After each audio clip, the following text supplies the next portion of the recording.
точно од што е, значи не потекнува од задниот врат, туку баш од оклузалната страна, значи од жвакалната страна на зъбите, и тоа на предните.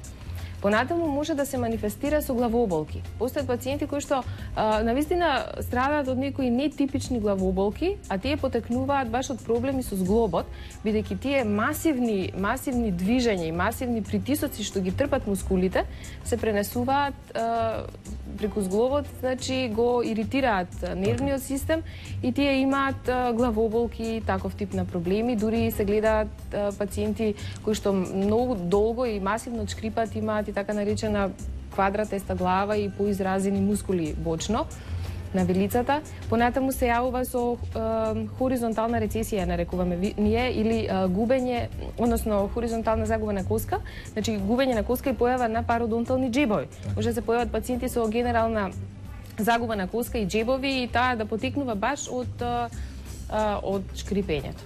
Така. Како се лекува оваа болест? Значи ова навистина специфична болест која што не можеме сами да ја препознаеме. Да. А често пати можеме да кажеме дека можеби ќе бараме некои други причини, да, поради оние манифестации кои што ги спомнавме, главоболки, значи неубаво чувствување и така. Значи како се лекува оваа болест? Прво можеме да диагностицираме ако да кажеме преку нашиот партнер конкретно, кој што ќе ни каже, или нашите родители или брат, сестра, кој што ќе ни каже дека ние во текот на сонот шкрипиме со зъбите.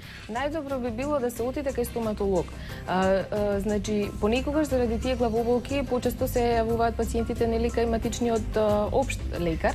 И треба да се размисли на таа тема и да се препрати кај стоматолог, а кај стоматолог често и случајно се диагностицира, меѓутоа наша задача е на секој преглед да погледнеме и на тоа, да видиме дали зъбите се истриени. Бидејќи тоа пациентите често пати и не го знаат или пак не сметаат дека е потребно да ни се соопшти.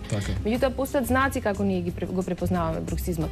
Така да тој не можеме баш така лесно да го излекуваме, затоа што основната причина е стресот, кој што секој од нас го канализира на различен начин. Манифестации на стресот. Да. Така да некои баш со тоа шкрипење го манифестираат и ние би требало всушност да помогнеме да се излекува.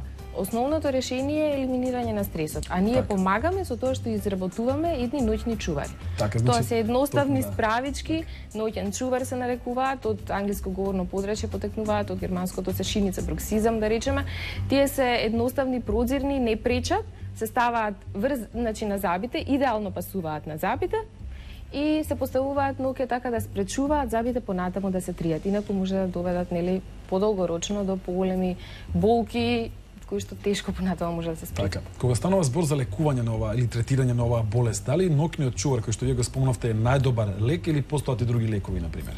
Тоа е најдобриот лек. Значи тоа е она што не можам никако лек да го наречам, туку помошно средство за да ја спречиме работата. Значи ние треба, наша задача како стоматолози е да ја диагностицираме и веднаш да ја спречиме.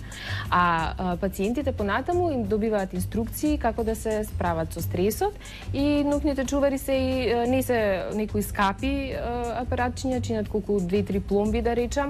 Значи навистина се добра инвестиција и ги препорачуваме дури и кај пациенти кои имаат на пример порцелански вештачки или фасети, за да се спречи нивно кршење понатаму. Така, значи уште еднаш да потенцираме ова ноќно шкрипење е манифестација на стресен живот. Да. Значи сите оние стресови кои што ние ги доживуваме во текот на денот на различен начин ги манифестираме.